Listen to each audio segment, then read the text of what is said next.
All right, so Gennady is the is still president of the... Chairman of the U.S. Transhumanist Party. Chairman of the U.S. Transhumanist Party, and he runs a fantastic podcast, video thing that I've had the chance to be on. Other people have too. So yeah, without further ado, I will let him continue. Yes, indeed.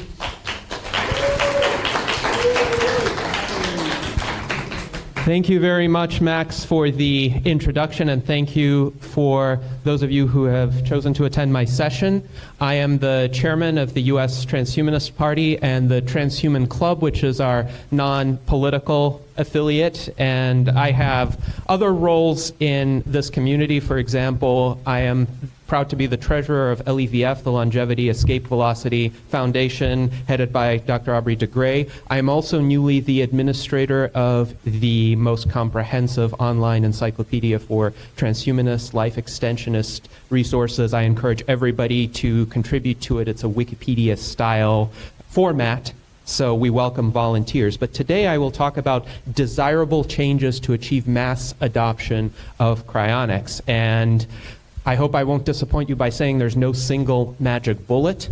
Otherwise, it would have been tried and it would have been successful already. We need to pursue approaches on multiple fronts. And also, hopefully this won't disappoint you, we are not going to persuade everybody to embrace cryonics, especially not in the near term. But fortunately, I don't think we need to do that. We just need a substantial majority of people to tolerate cryonics and cryonicists and not interfere with implementation and growth in the adoption of cryonics. Also, I will caution you, beware of those who will try to sell you slick, expensive marketing plans based on conventional wisdom. I have seen all too many times how those kinds of advocates can bring down or imperil organizations just because the marketing plans have high fixed costs and the outcomes are speculative at best. And furthermore, cryonics is far from conventional right now. Conventional appeals will not work in promoting it, no matter how much we try to alter our message. We're not going to be popular overnight. We don't have to be popular today, but we should make steady incremental progress, and resources are needed for that. There are better ways to spend resources than on slick marketing approaches. Furthermore, I'm not trying to sell you anything. I run an all-volunteer organization. I have experience being a public servant, so I really know how to implement projects with very little or no money. I just want to outline some approaches that could work well in combination, as well as failure modes for our community to avoid. So my motives, I want to be very clear. I support cryonics as Plan B, not Plan A, because I think our foremost goal should be never to die at all. But cryonics is an important Plan B. I want it to become a well-accepted backup option for those who are currently alive and do not plan to die. But also, I want to preserve the cryonics ecosystem because many people, many respected people, have been cryopreserved already, and I want them to be eventually revived. And some people on account of their ages and health conditions, unfortunately, are going to have to avail themselves of Plan B. So I would like to see cryonics scale up in terms of public adoption and accessibility, both for ethical reasons and reasons of prudence. I want my backup option to work well if it needs to be resorted to.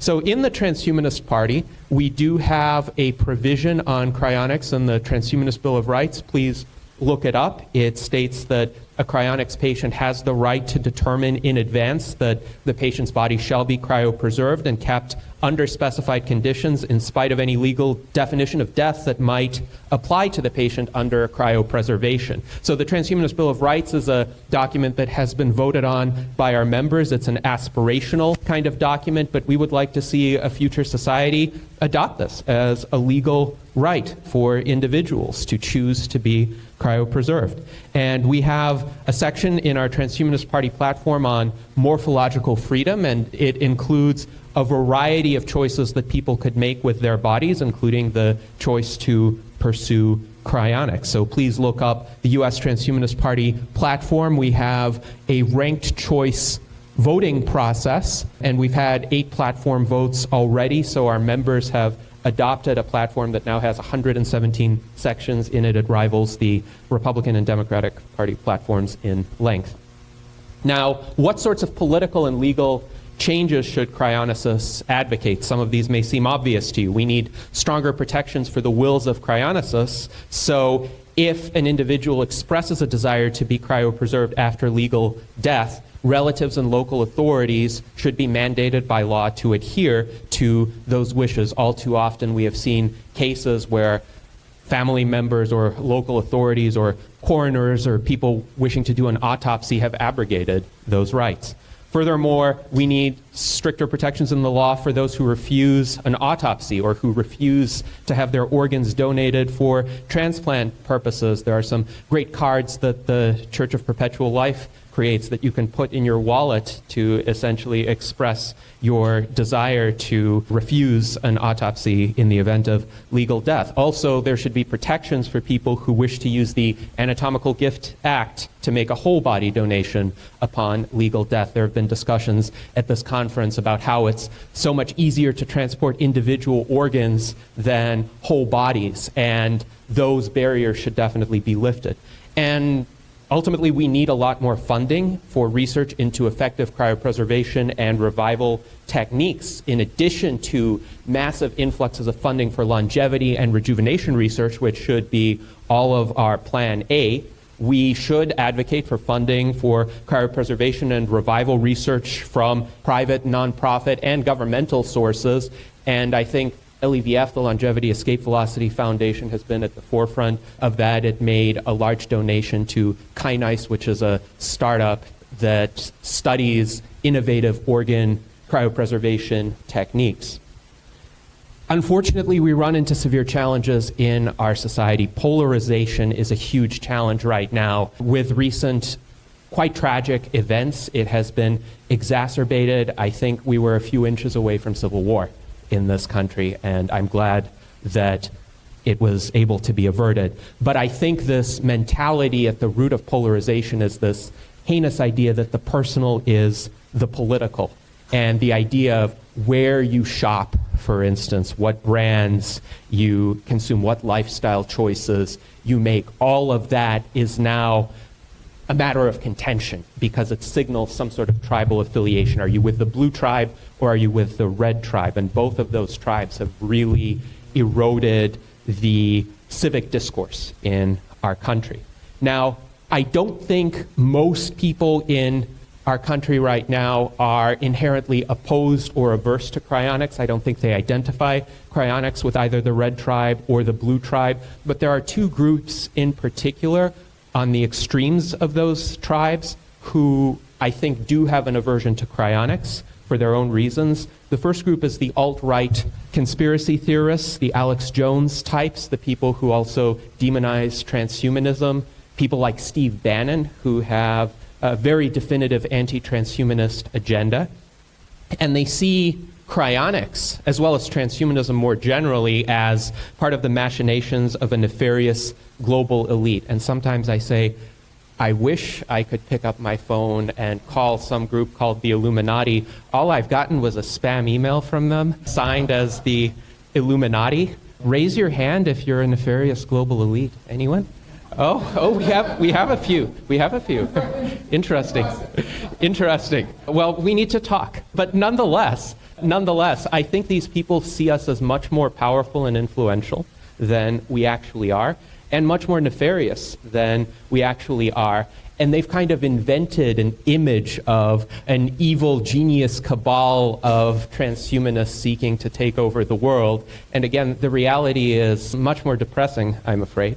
But on the other side of the political spectrum, we have the far-left militant egalitarians who have this view that cryonics is only for the rich, and it's only ever going to be for the rich, and life extension is only ever going to be for the rich, and they want some sort of mass revolution, riots in the streets because of injustices that they perceive, sometimes rightly, from the financial system or other established institutions, or young people not being able to get ahead. And we can be sympathetic to some of their concerns without falling prey to these mischaracterizations. So it's important to diffuse opposition from both of these groups before they become significantly entrenched. And the consequence of not doing this has been seen in this very state where Floridians, I'm sorry, your governor has become an opponent of transhumanism. He has banned lab-grown meat before Florida even has any effective startups or companies selling lab-grown meat. Why did DeSantis do that? He believed the alt-right conspiracy theorists. He believed that this is some sort of notorious ploy by Klaus Schwab of the World Economic Forum, who's not a transhumanist, by the way. He doesn't have any associations with our movement, who wants to make people eat bugs, and that too is a misinterpretation. And lab-grown meat startups do not involve bugs. They involve artificial in vitro meat, but DeSantis banned that too. So it's a complete mischaracterization, but unless we counter it, more of these are going to happen, and misguided politicians are going to act on this. So how do we diffuse the alt-right opposition? Well, we just need to look around in this room. Apart from those who raise their hands and confess to being nefarious global elites, the vast majority of cryonicists and transhumanists and longevity advocates are middle class. They have nothing to do with global elites. We can't pick up the phone and call them. We don't have the kind of cultural agenda that the alt-right is reacting against, and we need to interact more with these people and show them who we really are. How do we diffuse the far left opposition?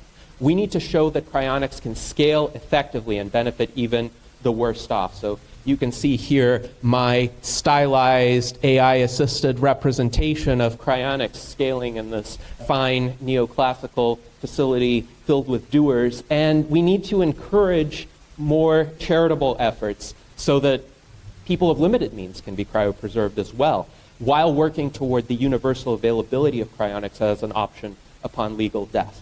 At the same time, there are some pitfalls. There are some tactics or some points that should be avoided.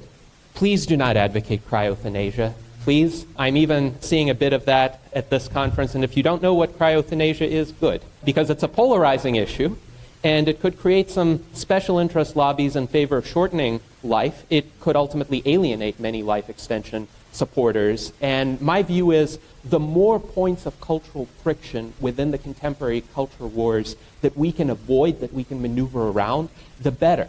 There are some issues I call trench warfare issues. Abortion is another one. Gun control is another one. It's better as a community not to take stances on those issues and just say they're orthogonal to what we're advocating, and people may have their own opinions on it, but let's not as a community start saying that people should be electively shortening their lives to go into cryopreservation. I think if we leave cryonics advocacy confined to unprompted legal death, that has an immensely powerful argument in its favor. Even if people don't think it has a high chance of working, maybe it's a 0.1% chance of working. It's still better than zero. It's still better than being buried or cremated. And also, I think it's important to be careful from a legal standpoint in terms of designating legally deceased cryonics patients as legal persons, because this could result in additional regulations being imposed on cryonics facilities. Treatment of persons is regulated more heavily than property. But I think it's important to consider some intermediate option between person and property, and we're ultimately going to need one for animals anyway, because I do think it's reasonable to have protections for animal welfare. On the other hand, animals are not going to be full-fledged legal persons. They're not going to be voting in our elections or writing philosophical treatises unless we uplift them. So a being in stasis could be a legal concept for a cryonics patient. It's important to consider gradations of sentience and how those could be incorporated into the law. That's why we have a preamble in the Transhumanist Bill of Rights that describes 7 levels of information integration that could be considered in terms of differential statuses of personhood. But I do think cryonics patients need more legal protections than they do have today. So cryonics works better as Plan B than Plan A, and I think it can only achieve mass adoption if it is seen as Plan B. Because if it's seen as Plan A, most people will see it as a funeral plan, and who likes to make those? I'm not going to make a funeral plan for myself because I would see it as a kind of capitulation to death, and I choose not to die. So in order for cryonics to be seen as Plan B, the public needs to accept rejuvenation as Plan A, and that means optimism about rejuvenation is important. It's important to see rejuvenation as being possible, or at least worth pursuing in one's own lifetime, and that will be key to attracting mass interest to cryonics as the backup option. So Aubrey de Grey has given a 50% approximately probabilistic estimate of achieving longevity escape velocity within 11 to 14 years with adequate funding, and that's the caveat. I think a lot more funding needs to be forthcoming, and of course, as treasurer of the LEVF, I have to advocate for such funding to be directed to LEVF. We have some quite ambitious projects, including the largest mouse lifespan study in history, the Robust Mouse Rejuvenation Study, which is already showing quite important results. We want to do future iterations of those studies with different substances and combinations. So please consider donating to LEVF. So scaling cryonics, there are some important changes that need to happen from an economic and financial standpoint. I think cryonics should be seen as the third option along with burial and cremation. Why wouldn't funeral directors offer it as a third option if they think it would be remunerative? There's no reason for them to be inherently opposed to cryonics if they could make money off of it, but in order for it to be comparable in the cost, it should obviously benefit from the economies of scale. So can we do thousands of cryopreservations in close succession? If a way can be found to do that, to achieve that kind of popularity, then the cost per cryopreservation could decline significantly. So can we make cryonics comparably priced to burial or cremation?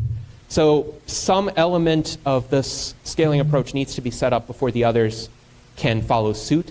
And I'm not sure which one needs to come first, absolutely, but one of these three, I think, needs to happen in any order. Either a large number of trained medical personnel who are enthusiastic about cryonics and can serve on standby teams or work at the cryonics facility, a sufficiently large and well-equipped facility to accommodate large numbers of cryopreservations. I hope the Timeship project makes progress. I'm not aware of the details behind it right now, but something like that would really help. Or a sufficiently large number of cryonicists in close proximity to one another and a cryonics organization so that you could have this culture, this subculture that is distinct from the mainstream culture where cryonics and the expectation that this is a normal, reasonable thing to do can be reinforced. Maybe economies of scale could be achieved in close proximity to that facility first.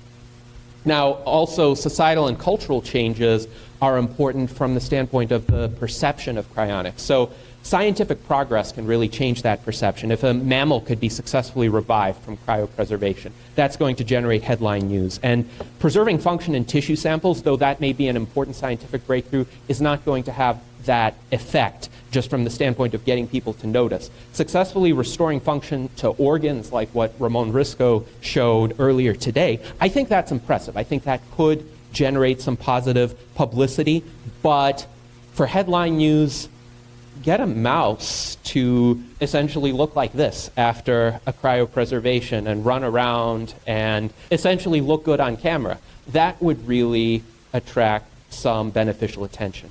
But also, I think transhumanism, explicit transhumanism, is important for pursuing this kind of societal transformation because I do think the major obstacle to cryonics adoption is this death acceptance mentality. So we need advocacy for this. I wrote a children's book called Death is Wrong back in 2013, illustrated children's book on life extension. But the word transhumanism, I think, is important. It should be seen as the next paradigm of our civilization. So right now we're in the death throes of the postmodern era, and postmodernism has essentially ingrained a sense of purposelessness and a deep-seated conviction that life as the ultimate value needs to be restored, preserved, extended, and expanded. And I think transhumanism can be the word that exemplifies life as the ultimate value and the extension of life and improvements in quality of life through technological progress as well. This will reinvigorate the sense of meaning in our culture that has been lost with the postmodernist rejection of narratives or prior frameworks of meaning. I do think from a cultural standpoint, whole body preservation is more important for aesthetic reasons. If you think about common science fiction, this is an image from the premiere of Lost in Space in 1965. Something that looks like this, I think, will resonate with a lot of people. And also there are some philosophical questions about whether identity is really localized to the brain or whether there are other parts of the body, the nervous system in particular, that serves some function in restoring or preserving a person's identity. And pet cryopreservation can be a great means of cultural persuasion. Kai Micah Mills is in the other room, but check out our virtual Enlightenment Salon with him on June 26, 2022. We had a great extended conversation with Kai.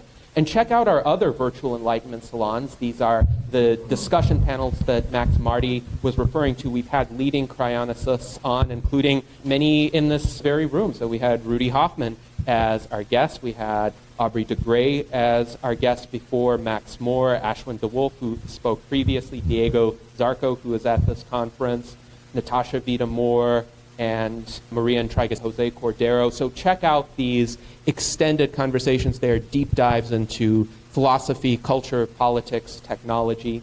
And finally, let's live to see a much brighter future where cities like these could be our habitats, or any habitat you envision you might be able to try out with an indefinite lifespan. So please join us. Membership is free, open to anyone in the world. It takes less than a minute to sign up, and I'm open to any questions. Thank you. All right, we have a few minutes for questions. Thank you. While you were speaking, by the way, I really enjoyed listening to you. But there was a part where you talked about the governor and opposed to lab-grown meat because of your reason. And I believe that the real reason is that a lot of people don't know this. Other than the state of Texas, Florida is the #1 cattle industry in the whole United States. And that's probably the main reason why he opposed that. So I just want to bring up the date on this.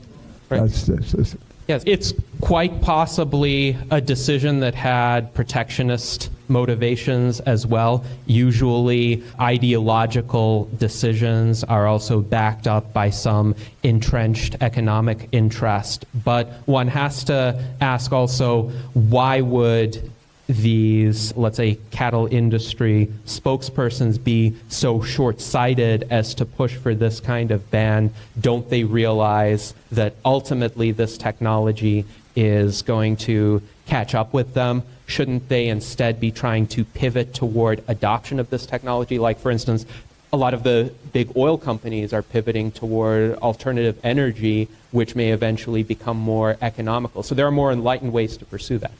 Sounds like a classic Baptist and bootleggers. First off, thank you so much for the talk and for all these amazing efforts you're putting in. I admire it a lot. Could we also add to the list of initiatives to somehow update the persistent early 2000s aesthetics on all of our marketing material? It's not great.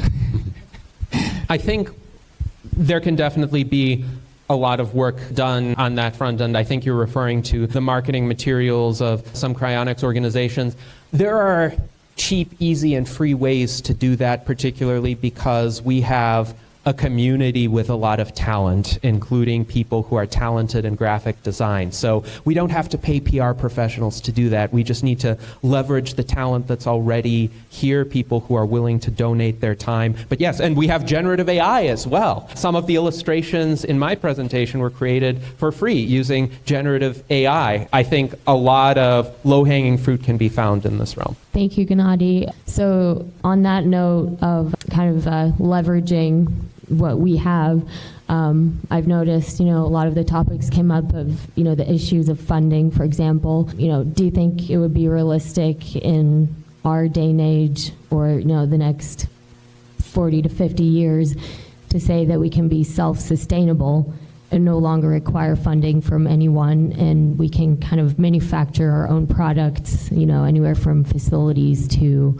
research to anything, to where it would basically be free, and as well as a free human fundamental right, as you mentioned earlier. So I think you're referring to being self-sustaining as a community and having enough resources or steady revenue streams so that we don't have to rely on, let's say, external infusions of funds. I can think of two ways, essentially, that this could be structured. One, sell some kind of product or service to a mainstream clientele that would provide that sort of revenue stream. Another would be accumulate enough funds that these kinds of efforts could operate off of the interest income, essentially.